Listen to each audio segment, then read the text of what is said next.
இரட்சகருமாகிய இயேசு கிறிஸ்துவின் நாமத்தில் உங்கள் அனைவருக்கும் என்னுடைய அன்பின் வாழ்த்துக்களை தெரிவிக்கிறேன். காமா இன்னிசை குழு நடத்தும் இந்த மனமகிழ்ச்சியின் நேர நிகழ்ச்சிக்கு உங்களை வாழ்த்தி வரவேற்பதில் சந்தோஷம் அடைகிறேன். என் அன்பு தேவ பிள்ளையே, இந்த நாளில் இதை பார்த்து கொண்டிருக்கிற உங்களுக்கு ஆவியானவர் கொடுக்க சொன்ன ஒரு வாக்கு, ஒரு தீர்க்க தரிசனமான வார்த்தை. நீதிமொழிகள் 21 அதிகாரம் 31 நீதிமொழிகள் 21:31. குதிரை யுத்த நாளுக்கு ஆயத்தமாக்கப்படும், ஜெயமோ கர்த்தரால் வரும். ஜெயமோ கர்த்தரால் வரும், வெற்றி கர்த்தரால் வரும். என் அன்பு தேவ பிள்ளையே, வாழ்க்கையில், குடும்பத்தில், ஆவிக்குரிய ஜீவியத்தில், ஊழிய பாதையில், வருமானத்தில், படிப்பில் நிறைய பிரயாசங்கள், நிறைய முயற்சி. ஆனால் நான் வெற்றியையே பார்க்கலை, தோற்று போன நிலைமையில் இருக்கிறேன், நான் ரொம்ப பின்தங்கின நிலைமையில் இருக்கிறேன், நான் மடங்கடிக்கப்பட்ட நிலைமையில் இருக்கிறேன். பிசாசு ஒரு பக்கம், மந்திரம் ஒரு பக்கம், சத்துருக்கள் ஒரு பக்கம், பொல்லாதவர்கள் ஒரு பக்கம் என்னை தோற்கடித்து கொண்டே இருக்கிறார்கள் என்று கலங்கடிக்கிற நிலைமையில் இருக்கிற தேவ பிள்ளையே, பரிசுத்த ஆவியானவர் இந்த நிகழ்ச்சி மூலம் உங்களோடு தெளிவாக பேசுகிறார்.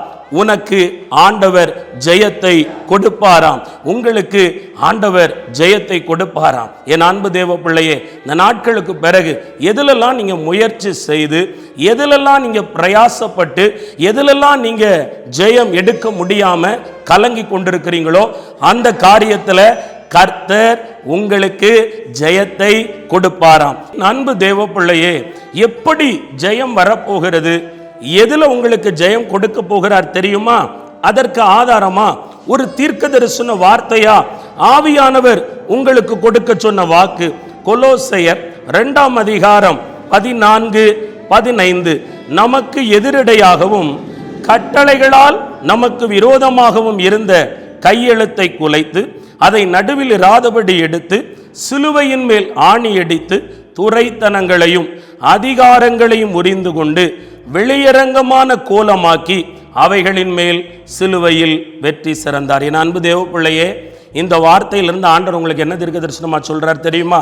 நீங்க தோற்று போக குடும்ப வாழ்க்கை, உங்க ஆவிக்குரிய ஜீவியம், ஊழிய அழைப்பு, உங்க பிள்ளைங்க படிப்பு, உங்க குடும்பத்தில் உள்ள சந்தோஷம், ஆமேன், உங்க தொழில், வருமானம் எல்லாம் தோற்று போகவும், கிடப்பில் கிடக்கவும், மடங்கடிக்கவும் காரணம் என்ன தெரியுமா? பொல்லாத சத்துரு சாத்தான் உங்க குடும்பத்துக்கு மேல வைத்த கையெழுத்து. அது என்ன தெரியுமா? குடும்பம் சாபத்திலேயே அழியணும், பாவத்திலேயே கிடக்கணும், ஆமேன், தரித்திரம் அடையணும், அவமானம் அடையணும், நிந்த அடையணும், எதை செஞ்சாலும் தோல்விதான் வரணும், வெட்கம் வரணும், கேவலம் வரணும், இவங்க எழும்பவே கூடாதுன்னு பொல்லாத பிசாசானவன், பிசாசினுடைய ஆவியினால் நடத்தப்படுகிற மனுஷ சத்துருக்கள் உங்க மேல கோபம் கொண்டு, உங்க மேல எரிச்சல் கொண்டு, உங்க மேல வைராக்கியம் கொண்டு, பகை கொண்டு, பார்வோன் சொல்லுகிறார் அல்லவா, பார்வோன் தான் இஸ்ரவேல் ஜனங்களை போவிடுறாரு. போவிட்டுட்டு அவருக்கு மனசு கேட்கல. அவர் சொல்றார், நான் விட மாட்டேன், தொடருவேன், பிடிப்பேன், அழிப்பேன், கொல்லுவேன்னு சொல்லி பின்தொடருகிறார். எதுக்கு? அவங்களுடைய வெற்றியின் பாதையை மடங்கடிக்க. என் அன்பு தேவ பிள்ளையே, இத்தனை காலம், இத்தனை நாட்கள் சத்துருக்கள் உருவாக்கின ஆயுதம், பிசாசு கொண்டு வந்த அக்கினி ஆஸ்திரம், சத்துருவினுடைய திட்டத்தால முடக்கப்பட்ட உங்க தரிசனத்தை, கெடுக்கப்பட்ட உங்க அழைப்பை ஆண்டவர் சொல்றாரு, இனி நான் ஜெயம் கொடுப்பேன். அவர் எப்படி ஜெயம் எடுத்திருக்கார் தெரியுமா? இந்த பிசாசு, இந்த மனுஷங்க, இந்த மந்திர சக்தி, இந்த தந்திரக்காரங்க, அவங்க வச்சிருந்த அந்த பலம், அதெல்லாம் அவர் உரிந்து கொண்டாராம், அதெல்லாம் அவர் வெளியரங்கமாய் உரிந்து கொண்டார். அவைகளெல்லாம் சிலுவையின் மேல் ஆணி அடித்து வெற்றி சிறந்து விட்டார். ஆம், என் அன்பு தேவ பிள்ளையே, நீ இதை விசுவாசிக்க வேண்டும். என்ன விசுவாசிக்கணும் தெரியுமா? தோல்வி தந்த அனுபவத்தை மனசுக்குள்ள நினைச்சுக்கிட்டே இருக்கக்கூடாது. ஐயோ, நான் தோற்று போயிட்டேனே, இனி என்னால் முடியாதுன்னு நீங்க முடங்கி போகக்கூடாது. உங்களுக்காக இயேசு கிறிஸ்து இருக்கிறார். கல்வாரி சிலுவையை நோக்கி பாருங்க. அந்த கல்வாரி சிலுவையில் அகோரமான காயம், முள்முடி, விழாவில் காயம், கரங்கள்ல காயம். யாருக்காக? தேவ பிள்ளையே, உங்களுக்காக, உனக்காக. நீ ஜெயம் எடுக்க வேண்டும் என்பதற்காக இன்றைக்கு அந்த கல்வாரி சிலுவையை ஒரு நிமிடம் நோக்கி பாருங்க. உங்களை தாழ்த்துங்க. ஏசப்பா, எனக்காக நீங்க சிலுவை மரம் சுமந்து அதில் வெற்றி சிறந்திருக்கிறீங்க. அதை நான் விசுவாசிக்கிறேன், இந்த வாக்கை விசுவாசிக்கிறேன்னு அதை அப்படியே ஏற்றுக்கொள்ளுங்க. ஆண்டவர் உங்களுக்கு நிச்சயமா அற்புதம் செய்வார். பயப்படாதீங்க, தைரியமா இருங்க, சோர்ந்து போகாதீங்க. உங்களுக்கு வெற்றி ஆண்டவர் கொடுப்பார். ஆமேன். வேதம் சொல்லுகிறது, என் அன்பு தேவ பிள்ளையே, வெளிப்படுத்தல் 21:7, ஜெயம் கொள்ளுகிறவன் எல்லாவற்றையும் சுதந்தரித்துக் கொள்வான். நான் அவன் தேவனாயிருப்பேன், அவன் என் குமாரனாய் இருப்பான். ஜெயம் கொள்ளுகிறவன் எல்லாவற்றையும் சுதந்தரித்துக் கொள்வானா? இன்றைக்கு எதையுமே சுதந்தரிக்க முடியல, எந்த ஒரு காரியத்தையுமே உங்களால சுதந்தரிக்க முடியல. குடும்பத்தில் சுகத்தை, குடும்பத்தில் ரட்சிப்பை, குடும்பத்தில் விடுதலைய, வியாதியிலிருந்து சுகத்தை, ஆமீன், அற்புதத்தை, ஒரு கற்பத்தின் கனிய, ஒரு திருமண காரியத்தை, எதையுமே சுதந்தரிக்க முடியல. எனக்கு நான் ஆண்டவரை தேடி எனக்கு என்ன பிரயோஜனம்? ஆண்டவர் எனக்கு என்ன செஞ்சிட்டாரு? மனம் உடைந்து போனாயோ? இல்லவே இல்லை. சிலுவையை கண்ணோக்கி பார்.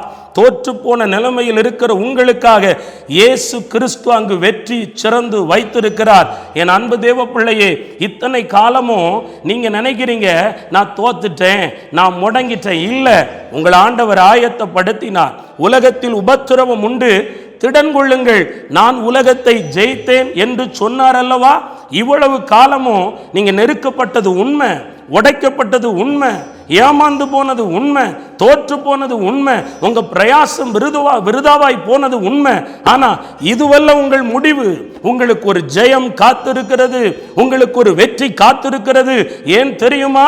சிங்காசனத்தில் வீற்றிருக்கிற, சிலுவை மரணத்தின் மேல் ஜெயம் எடுத்த ஆண்டவராகிய இயேசு கிறிஸ்து சர்வ வல்லமை உள்ள தேவன். அவர் சொல்ல ஆகும், அவர் கட்டளையிட நிற்கும்.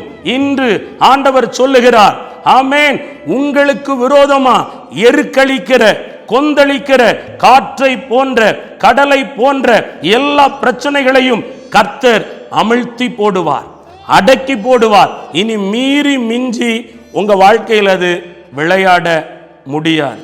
என் அன்பு தேவ பிள்ளையே, அப்படின்னா என்ன சொல்லுவார்?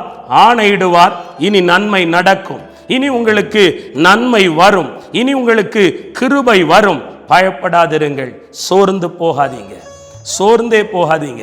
உங்கள் துக்கம் சந்தோஷமாய் மாறும். உங்க விடுதலை எங்க இருக்கு தெரியுமா? உங்க ஆசீர்வாதம் எங்க இருக்கு தெரியுமா? உங்க குடும்பத்தாருடைய ரட்சிப்பு எங்க இருக்கு தெரியுமா? உங்க பரிபூரண வெற்றி எங்க இருக்கு தெரியுமா? கல்வாரி சிலுவை.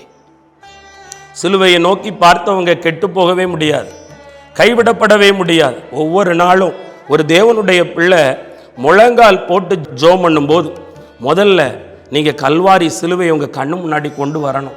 ஆண்டவரே, அந்த முள்முடி காயத்தை நான் விசுவாசிக்கிறேன்ப்பா, உங்க தலைச்சீராவிலிருந்து வடிந்த இரத்தத்தை நான் அறிக்கையிடுகிறேன். ஆண்டவரே, அந்த இரத்தம் என் மேல இறங்கி வரட்டும், என் மனைவி மேல இறங்கி வரட்டும், என் கணவன் மேல இறங்கி வரட்டும், என் பிள்ளைகள் மேல இறங்கி வரட்டும் என்று இயேசு கிறிஸ்துவின் இரத்தத்தை நீங்கள் விசுவாசத்தோடு அறிக்கையிடும் பொழுது, நீங்கள் பெற்றுக்கொள்ளும் பொழுது, அந்த இரத்தத்தால் உங்களுக்கு ஜெயம் வரும்.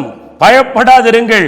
ஆவியானவர் சொல்லுகிறார், ஜெயம் கொள்ளுகிறவன் எவனோ அவன் எல்லாவற்றையும் சுதந்தரிப்பானாம். என் அன்பு தேவ பிள்ளையே, நீ சுதந்தரிக்கும்படி ஒரு காலம் வந்திருக்கிறது. ரட்சிப்பை சுதந்தரிப்பாய், அபிஷேகத்தை சுதந்தரிப்பாய். ஆமேன். உன் குடும்பத்தை ரட்சிப்புக்காக நீ சுதந்தரிப்பாய். ஐயா, என் அன்பு தேவ பிள்ளையே, உங்க பிள்ளைங்க ஜெயிப்பாங்க. இன்னைக்கு தோத்து கிடக்கலாம், உங்க ஜெபம் தோத்து போகாது. இந்த ப்ரோக்ராம் நீங்க பார்த்துக்கிட்டு இருக்கீங்களே, ஏன் பார்க்கறீங்க தெரியுமா? இயேசு கிறிஸ்து மேல உள்ள நம்பிக்கை, இயேசு கிறிஸ்து மேல உள்ள விசுவாசம். நான் மண்ணான மனுஷன், ஆனால் அவருடைய ஊழியக்காரன். ஆனால் என் வாயிலிருந்து வருகிற வார்த்தை கர்த்தருடைய வார்த்தை. அதை ஏற்றுக்கொள்ளுகிற தேவ பிள்ளையே, ஜெயம் கொள்ளுகிற நீ கிறிஸ்துவால் ஜெயம் கொள்ளுவாய். நீ எல்லாவற்றையும் சுதந்தரிக்க போகிறாய்.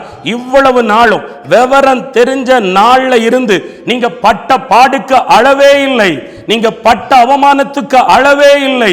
ஆமேன். தீயினால் ஒரு சரீரம் வாடுவதை போல உன் குடும்பத்திலே நீ வாடிக்கொண்டே இருக்கிறாய், வதங்கி கொண்டே இருக்கிறாய். தீர்க்க தரிசனமாய் உன்னோடுதான் ஆண்டவர் பேசிக் கொண்டிருக்கிறார். ஆனால் நீ பயப்படாதே. சர்வ வல்லமை உள்ள தேவன் நீங்க பட்ட பாடுகளுக்கெல்லாம் ஒரு முடிவை கொண்டு வரப்போகிறார். ஆம் என் அன்பு தேவ பிள்ளையே, நிச்சயமாய் முடிவு உண்டு. உன் நம்பிக்கை வீண் போகாது. நான் ஜெபித்து என்ன லாபம் என்று கேட்காதே. நான் பிரசங்கத்தை கேட்டு என்ன லாபம் என்று கேட்காதே. ஜெபி ஜெபி ஜெபித்துக் கொண்டே இரு.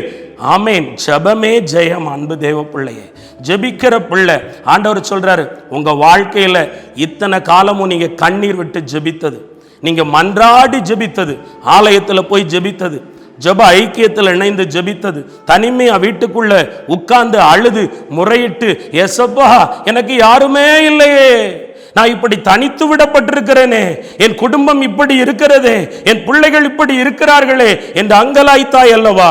வானம் திறக்கப்படுகிறது. வானத்தின் வாசல் உன் எல்லைக்குள் வருகிறது. பரத்தில் இருந்து உங்களுக்கு ஒத்தாசை வரும். அப்பொழுது ஜெயம் பெறுவாய். ஆமேன். கர்த்தர் சொல்றாரு, சத்துருக்கள் எப்பக்கமும் நெருக்கி ஒடுக்கி உங்களை மனம் திகிலடைய வைக்கிறார்களோ பயப்படாதிருங்கள்.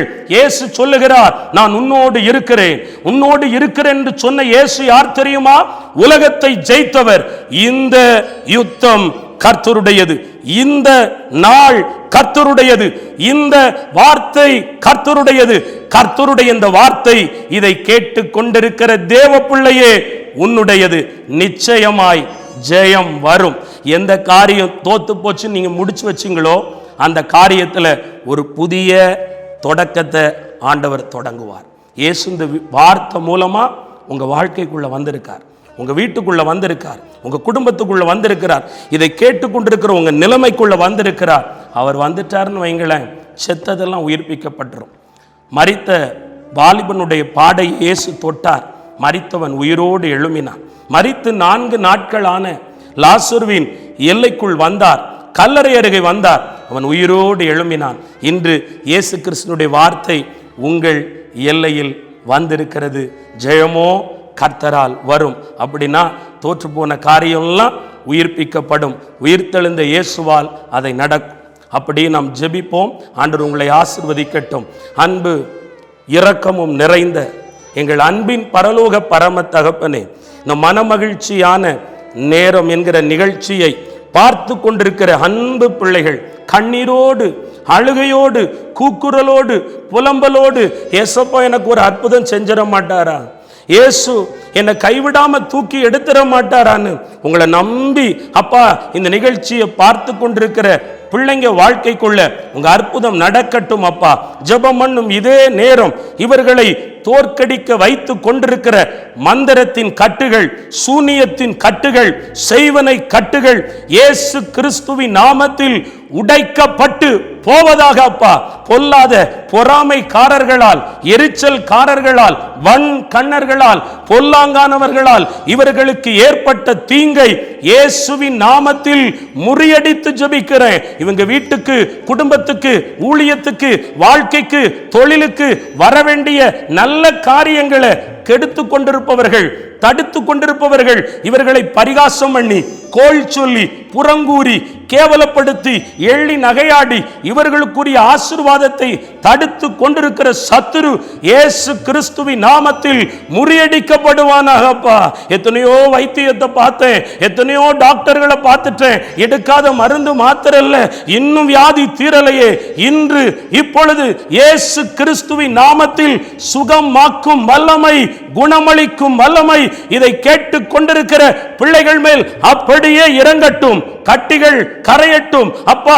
எழுந்து நடக்க முடியாமல் முடக்கப்பட்ட கால் இயேசு கிறிஸ்துவின் நாமத்தில் கால் ஊன்றும்படி ஜெபிக்கிறேன். பார்வை குறைபாடு அடைந்த கண் தெளிவடையட்டும். ஞாபக சக்தியை கொடுத்துருங்கப்பா.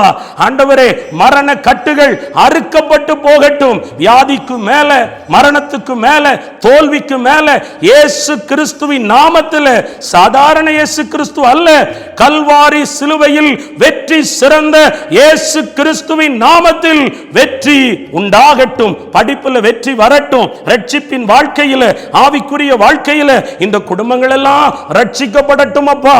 மனம் திரும்பட்டும் அப்பா. கணவர் மனம் திரும்புவாராக, பிள்ளைகள் மனம் திரும்புவார்களாக. வீடு நீதிமானுடைய கூடாரமா மாறட்டும். நோவா செய்த அப்பா பேழைய போல இவங்க குடும்பம் மாறட்டும். ஆசீர்வதியும் நிறைஞ்ச மனசோட, முழு இருதயத்தோட. அப்பா, நிகழ்ச்சியை பார்த்து கொண்டிருக்கிற ஒவ்வொரு பிள்ளைகளையும் ஆசீர்வதிக்கிறேன். இந்த காமா ஊழியம் ஆசீர்வாதமாக இருக்கட்டும். அதனுடைய ஸ்தாபகர், உடன் ஊழியர்கள், பாடகர் குழுவில் பாடுகிற ஒவ்வொரு பிள்ளைகள் அத்தனை பேரையும் பெயர் பெயராய் ஆசீர்வதிக்கிறேன். உடைய நாமம் மாத்திரம் மகிமைப்படட்டும். இயேசு கிறிஸ்துவின் மூலம் ஜெபிக்கிறோம் பிதாவே, ஆமென். God bless you. கர்த்தர் உங்களை ஆசீர்வதிப்பாராக.